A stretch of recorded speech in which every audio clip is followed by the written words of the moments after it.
اللہ کریم کی بارگاہ کے اندر کوئی صالحین کا ذکر ہو، اللہ رب العالمین کے کاملین کا ذکر ہو، انبیاء کا ذکر ہو، پھر حضور کا ذکر ہو، یا پھر اللہ کا ذکر ہو، یہ وہ عبادت ہے کہ یہ گناہوں کا کفارہ بھی ہے اور فضیلت بھی ہے اور درجہ بھی ہے۔ حضور سید عالم صلی اللہ علیہ وسلم نے ارشاد فرمایا کہ میری امت کے لیے اللہ کی رحمت بہانے تلاش کرتی ہے۔ کائنات کی بے پناہ خزانے شکر عظیم اور اس بارگاہ کے اندر سجدہ شکر ہے کہ جس مالک نے ہمیں آپ کو توفیق عطا فرمائی۔ اللہ کی توفیق سے ہم رب کائنات کی بارگاہ میں حاضر ہیں، اور پھر اس بارگاہ کا بے پناہ شکر ہے کہ جس مالک نے آپ کو مجھے مسلمان بنایا، جس مالک نے ہمیں حضور سید عالم صلی اللہ علیہ وسلم کی امت کے اندر اللہ نے پیدا کیا، ہمیں یہ درجہ عطا کیا کہ ہم آج الحمدللہ اس اپنے پیارے نبی سے وابستگی میں، تعلق میں، جستجو میں، ایمان کی حالت میں، کلمے کی حالت میں اس بارگاہ سے جڑے ہیں۔ اللہ تعالیٰ ان فیوز و برکات کے صدقے آپ پر مجھ پر کرم فرمائے۔ ایک بات دل میں تسلی کر لیں کہ جو بھی کلمات خیر ہیں، یہ آپ کے لیے، میرے لیے وہ ذکر عظیم ہے کہ جب اللہ کریم کی بارگاہ کے اندر کوئی صالحین کا ذکر ہو، اللہ رب العالمین کے کاملین کا ذکر ہو، انبیاء کا ذکر ہو، پھر حضور کا ذکر ہو، یا پھر اللہ کا ذکر ہو، یہ وہ عبادت ہے کہ یہ گناہوں کا کفارہ بھی ہے اور فضیلت بھی ہے اور درجہ بھی ہے۔ اور سب سے بڑی بات یہ ہے کہ جب مومن اللہ کی طرف قدم اٹھا کے یہ ٹھان لے، یہ اپنے دل کے اندر ارادہ کر لے کہ میں نے اللہ کی جانب جو ہے پیش قدمی کی ہے، تو اس کا نعمل بدل یہ ہے کہ اللہ رب العالمین سارے اپنے انوار اپنے بندے پہ نازل کر دیتا ہے، اللہ اس پہ کرم کر دیتا ہے۔ تو کیونکہ جستجو جو ہے ہوتی ہے وہ ہماری ہے، اور مہربانیاں جتنی بھی ہیں وہ رب کریم کی ہیں۔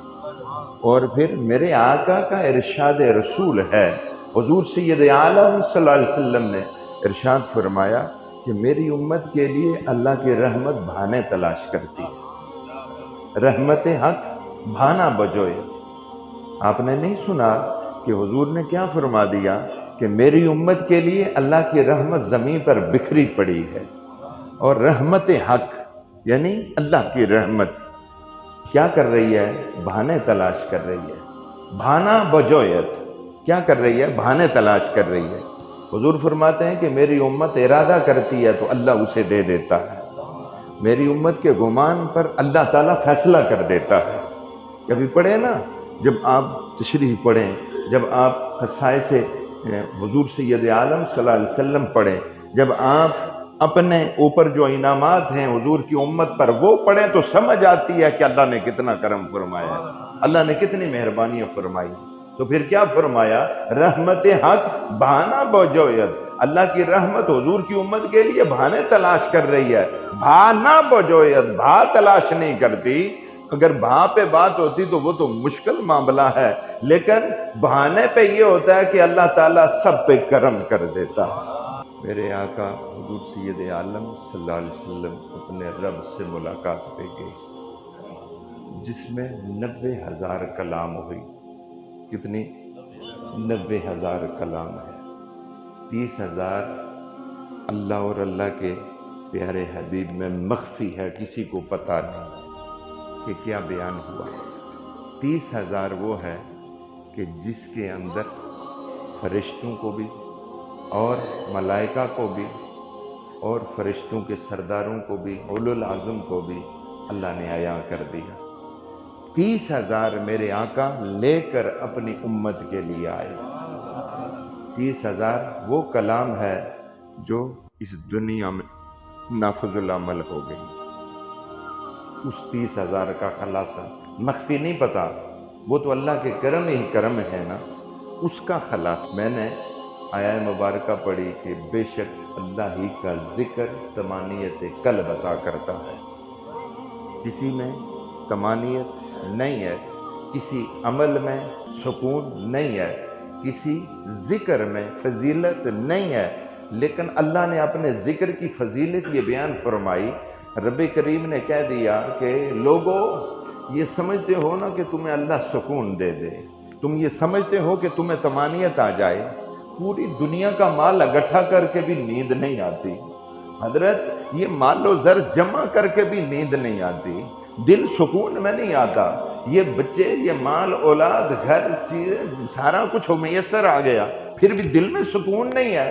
تو مالک نے کہہ دیا ان میں سکون نہیں ہے، اگر یہ تو چاہتا ہے کہ سکون ہو جائے تو پھر تو نے ایک کام کرنا ہے، الا بذکر اللہ تطمئن القلوب، یہ دنیا کے معاملات کے اندر کوئی جستجو نہیں ہے، اللہ ہی کا ذکر ہے جس کے اندر اللہ نے طمانینت رکھی ہے۔ تو پھر اسی کرم اور فضل کی بات کیوں نہ کریں کہ رب العالمین بیرا روی سے ہمیں ہٹا دے، اپنی بارگاہ میں جوڑ دے، اور اسی ذکر کے صدقے پھر ہم پر کرم کر دے۔ تو میں کیا عرض کر رہا ہوں، دو امور، وہ ایک پہلا یہ ہے کہ رب کریم کے پیارے حبیب ارشاد فرماتے ہیں میں اپنے رب سے جب ملاقات کی، میں نے اپنی امت کے لیے 2 انعام اپنے رب سے وعدے میں لیے، 2، یہ توجہ کرنی ہے۔ اور کیا ہے؟ سب سے پہلے رب نے اعلان کر دیا پیارے حبیب سب سے پہلے اللہ تیری امت کو جنت میں داخل کرے گا۔ حضرت یوم حشر پر 120 صفیں بنیں گی، کتنی؟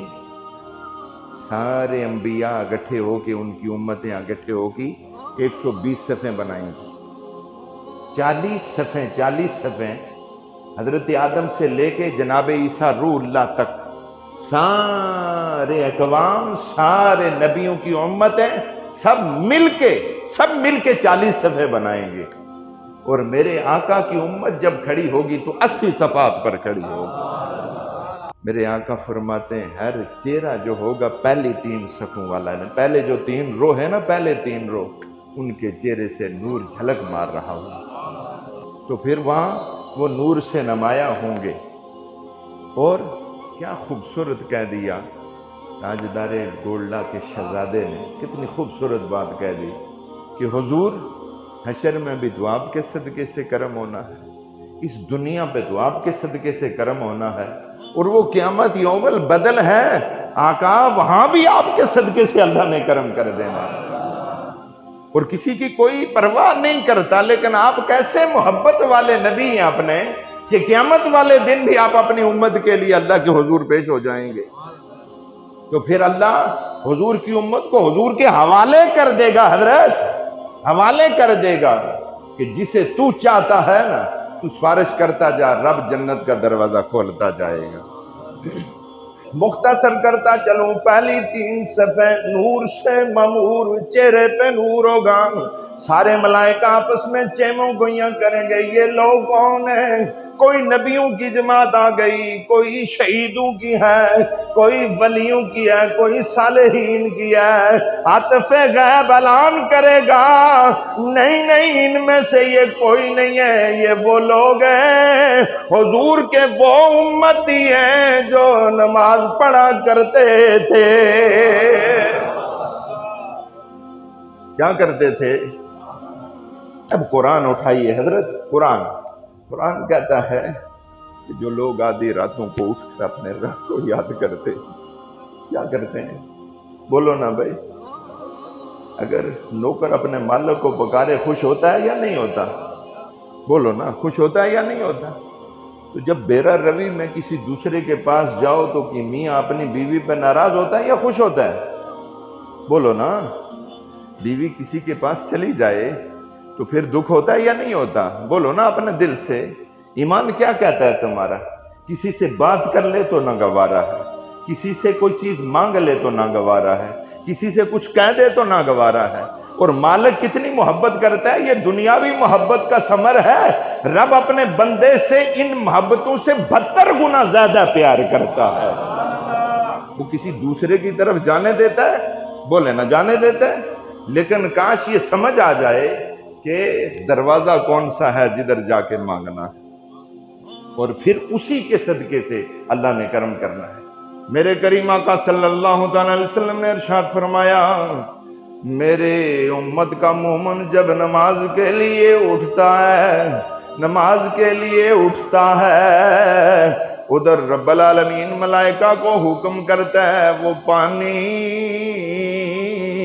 جس کو وہ اپنے اعضاء پہ ڈالتا ہے، وضو کرے، ہاتھ دھوئے، چہرے پہ پانی ڈالے، مسح کرے، پاؤں دھوئے، اللہ اپنے نور کو دے کر کہتا ہے ملائکہ جاؤ نا، ہاتھوں پہ بھی پھیرتے جاؤ، چہرے پہ بھی ڈالتے جاؤ۔